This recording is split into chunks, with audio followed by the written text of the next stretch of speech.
The floorboards above me creaked, a low, groaning sound that seemed to travel down the walls and into my bones. I squeezed my eyes shut, trying to convince myself it was just the house. Old houses settle, that's what Mark always said. They have their own language, their own rhythm. But this wasn't the house. This was different.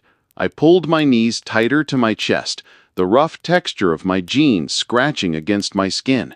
The closet was small, smelling faintly of cedar and Mark's cologne, a scent that was usually comforting, but now only served as a stark reminder that I was completely, utterly alone. Another creak. This one slower, more deliberate. It was the sound of a footstep, careful and heavy, directly over my head. My heart hammered against my ribs, a frantic drumbeat in the suffocating silence. I held my breath, listening, praying that I was wrong, that my mind was just playing tricks on me again. But then I heard it, a soft, almost inaudible whisper, like the static between radio stations, and I knew with chilling certainty that I was not alone in my new home. This wasn't just a house settling. This was my dream turning into an absolute nightmare. To understand how I ended up hiding in my own closet, convinced an intruder was walking through my upstairs hallway while my fiancé was hundreds of miles away on a business trip, we have to go back 6 months. 6 months to a time that felt like a different lifetime, filled with optimism and the scent of fresh paint. My name is Clara, I'm 28, and I'm a freelance graphic designer. For me, working from home isn't a luxury, it's a necessity. My creativity thrives in silence and solitude, which made our cramped one-bedroom apartment feel like a slowly shrinking box. Mark, my fiancé, is an engineer. He's the logical, practical one in our relationship. He deals in blueprints and certainties, while I live in a world of color palettes and abstract ideas. We were the perfect balance. He kept me grounded, and I, hopefully, added a bit of color to his black and white world. For 2 years, we saved every penny. We gave up expensive dinners, vacations, new clothes, all for the down payment on a house. Our house. I spent countless nights scrolling through real estate listings, my laptop screen illuminating our tiny apartment, dreaming of a place with a yard for a future dog, a room for my studio, and enough space to finally breathe. And then we found it. It was a 2-story colonial-style house on the edge of town, built in the 1950s. It wasn't perfect, it needed a new coat of paint, the garden was overgrown, and the kitchen was hopelessly outdated. But it had what the real estate agents called good bones. More than that, it had a soul. An ancient oak tree stood sentinel in the backyard, its branches reaching out like protective arms. A beautiful bay window in the living room was just begging for a reading nook. I fell in love with it instantly. Mark was more reserved, of course. He inspected the foundation, checked for water damage, and calculated the cost of renovations. But I saw the look in his eyes when we stood on the porch for the first time. He saw it too. It was our future. The first few weeks were pure bliss. We spent our weekends painting walls, sanding floors, and slowly turning the empty shell into a home. I set up my studio in the spare bedroom upstairs, the one that overlooked the garden. The light was perfect, and for the first time in years, I felt a surge of creative energy that was exhilarating. Mark was happy too. He loved having a garage for his projects and a yard to mow. We felt like real adults. We were building a life, a tangible, beautiful life, brick by brick, paint stroke by paint stroke. It was everything we had ever wanted. The strange things started small. So small, in fact, that I barely registered them at first. I'd come downstairs in the morning to find a kitchen cabinet door slightly ajar, when I was sure I had closed the night before. The hinges are probably loose, Mark would say, tightening it with a screwdriver. I'd leave my car keys on the hook by the door, only to find them later on the kitchen counter. "You were probably tired when you came in, honey. You just forgot," he'd reason, and I'd nod, accepting his logic. I was tired. We were working so hard, it was only natural for me to be a little forgetful. I didn't want to see anything that might tarnish our perfect new beginning. But then the incidents became harder to dismiss. I was working in my studio one afternoon, completely absorbed in a project. I had a specific set of design pencils laid out in a precise order on my desk.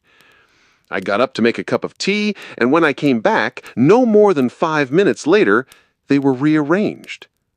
Not knocked over, not scattered, but neatly placed in a different order. It was so specific, so deliberate.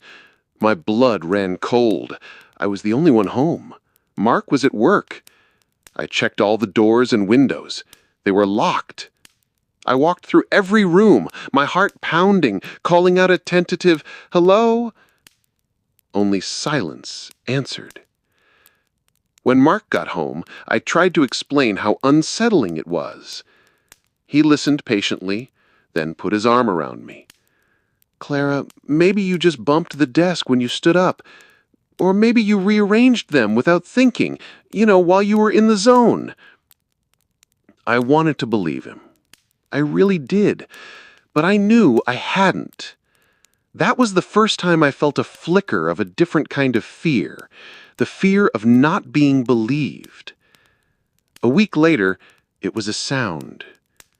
We were watching a movie in the living room, a quiet drama with a lot of dialogue. During a lull, I heard it. A distinct, soft thud from upstairs. It sounded like a book falling flat on a wooden floor. Mark paused the movie. "Did you hear that?" I whispered. He tilted his head, listening.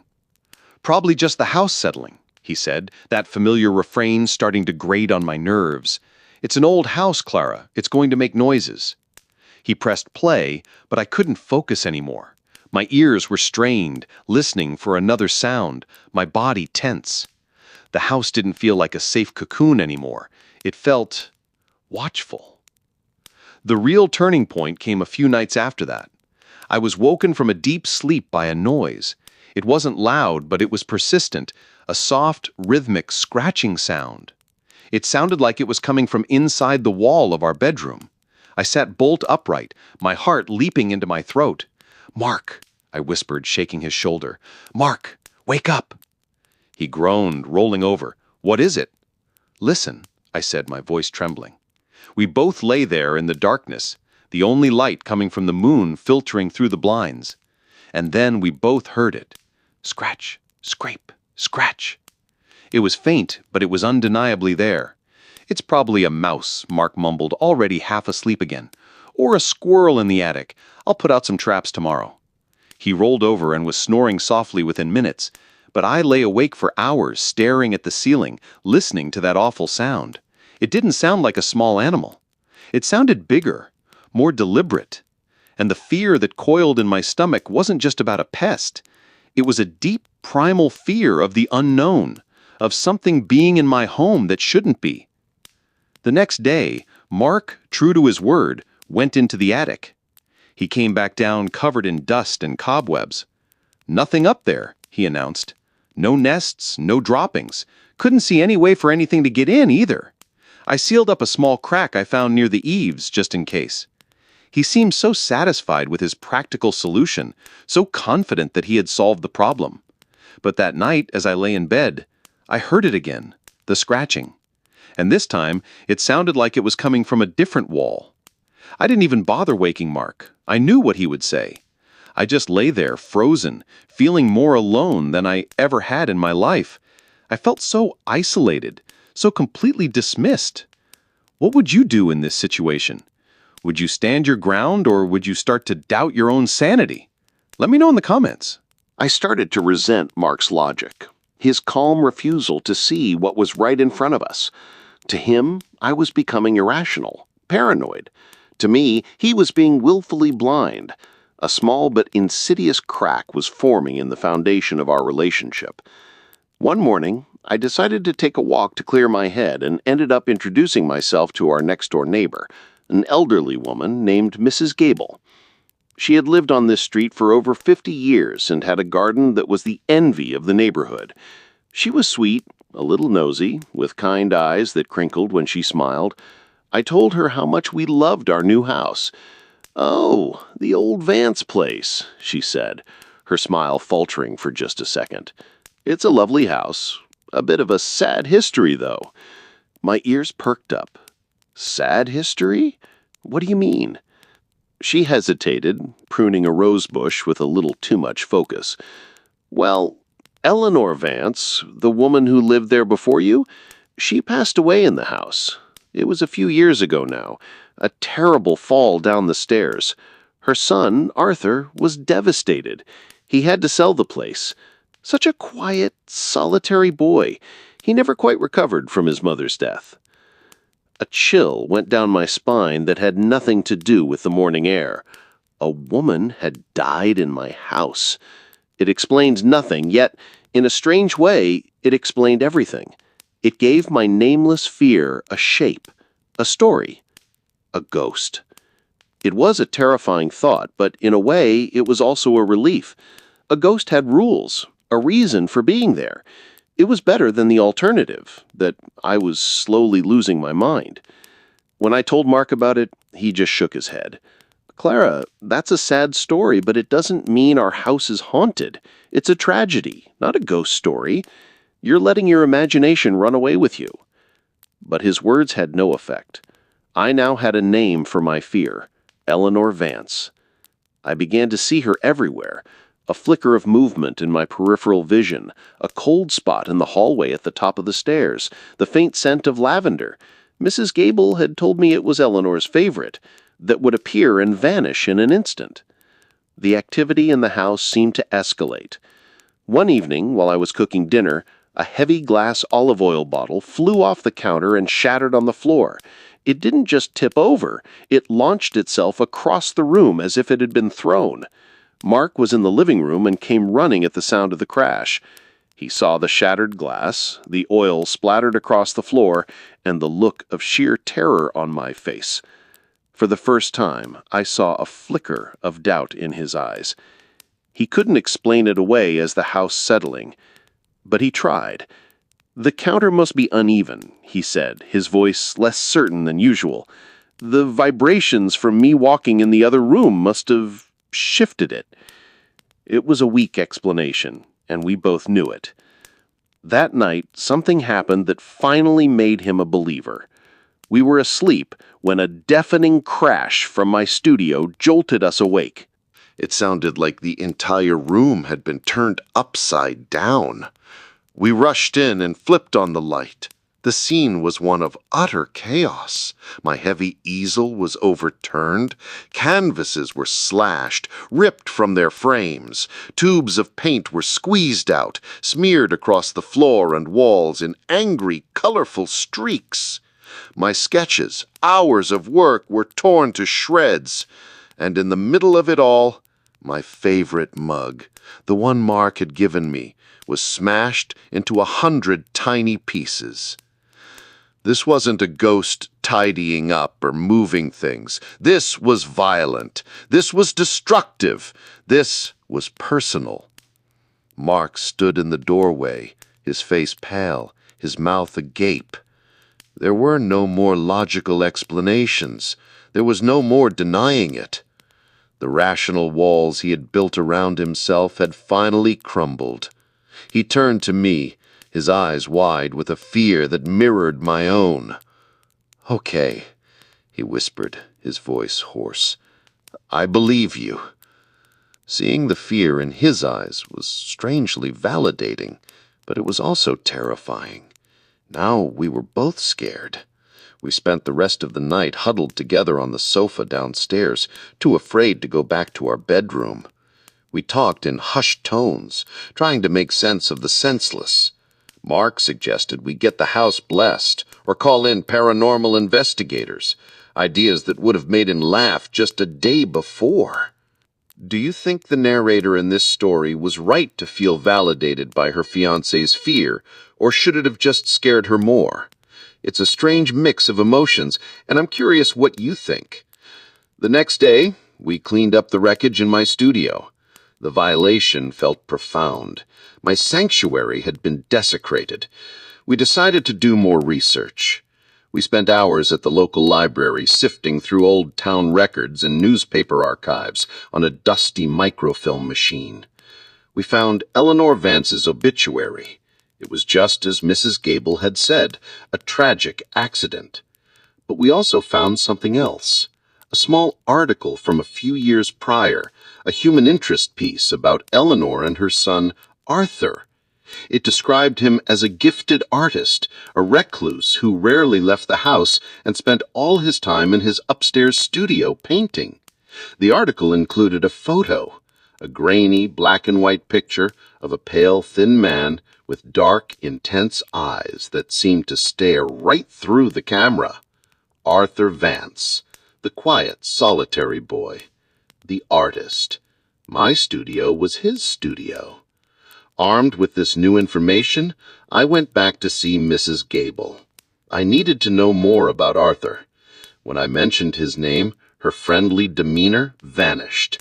A shuttered, guarded look came over her face. "Arthur?" she said, avoiding my gaze. "Oh, I wouldn't know much about him. He was a strange boy, always kept to himself. After his mother died, he just disappeared. Packed up and left town, I suppose." Her answer felt rehearsed, evasive. She was holding something back, I was sure of it. Mrs. Gable, I pressed. Did anything strange ever happen in that house when they lived there? She snipped the head off a dead daisy with a sharp snap of her shears. Some things are best left alone, dear, she said, her voice clipped.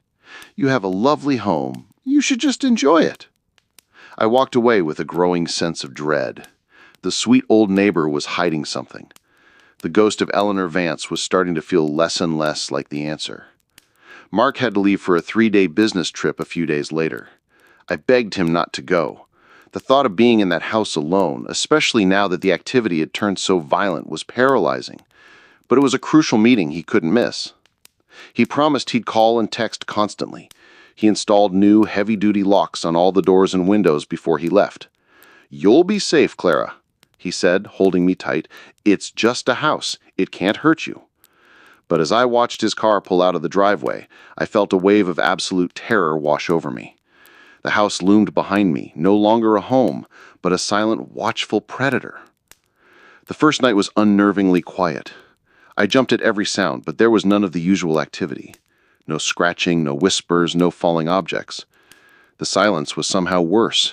It felt like the calm before a storm, like something was holding its breath, waiting. I barely slept. I sat on the couch with every light in the house on, a heavy fireplace poker resting by my side, until the sun finally came up. The second day passed in a blur of anxious waiting. And then came the second night, the night I ended up in the closet. It started around 10 p.m. I was trying to lose myself in a book when I heard a loud crash from upstairs. Not a bump, not a thud, a definite, sharp crash. It sounded like glass breaking. My blood turned to ice. I grabbed my phone and the heavy flashlight from the kitchen drawer. My hands were shaking so badly I could barely hold it steady. I crept to the bottom of the stairs, my heart threatening to beat its way out of my chest. "Is anyone there?" I called out, my voice a pathetic squeak. Silence. Taking a deep breath, I started up the stairs, one agonizingly slow step at a time. The flashlight beam cut a nervous path through the darkness. The hallway was empty. The door to my studio was closed. The bathroom was empty.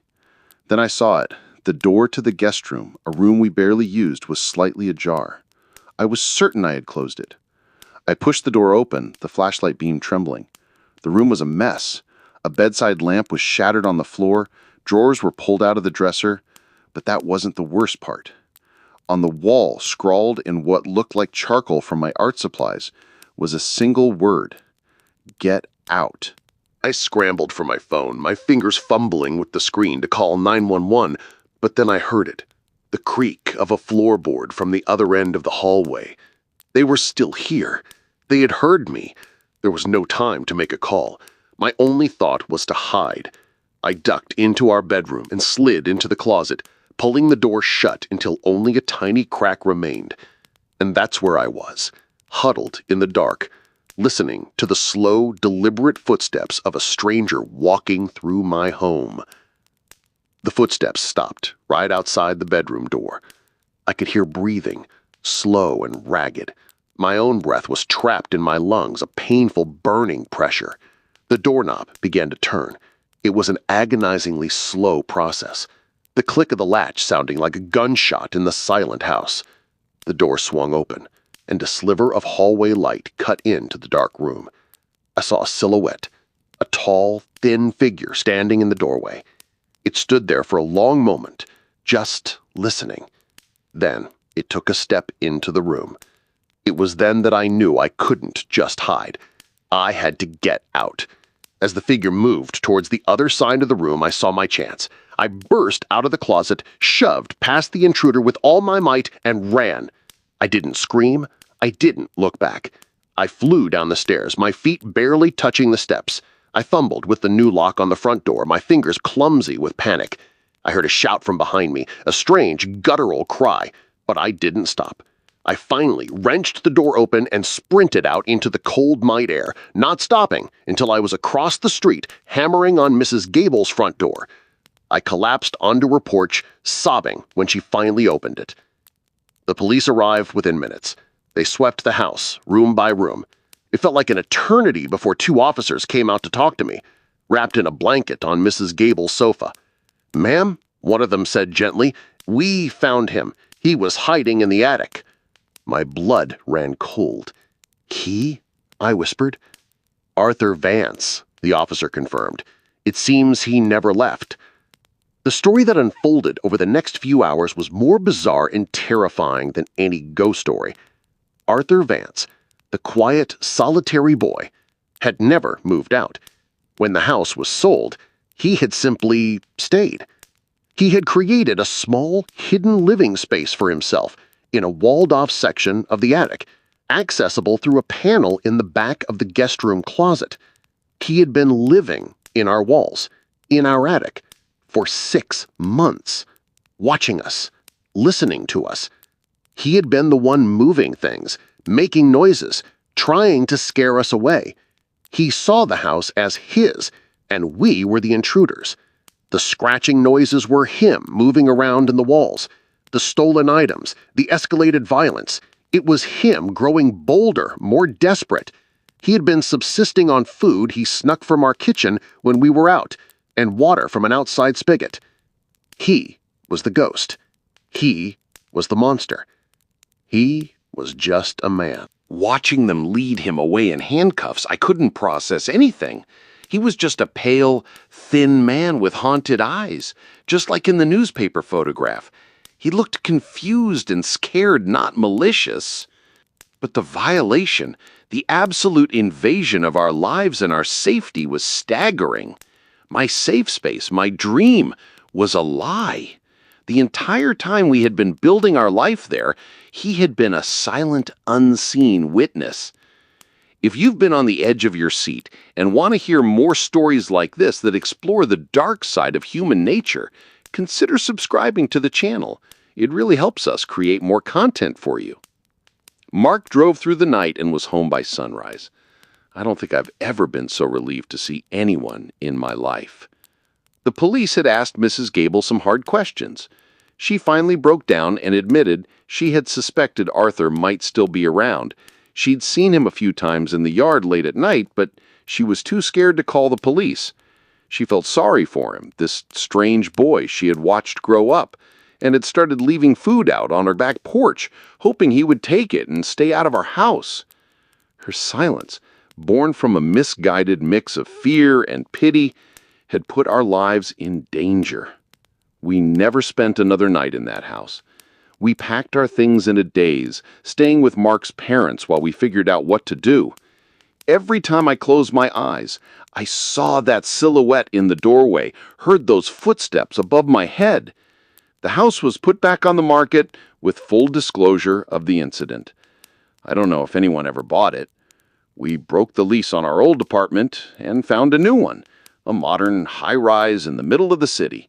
There are no attics, no creaking floorboards, no dark histories hidden within the walls. There are just the sounds of traffic and the comfort of knowing our neighbors are only a few inches away. It's been over a year, but the fear has never truly left me.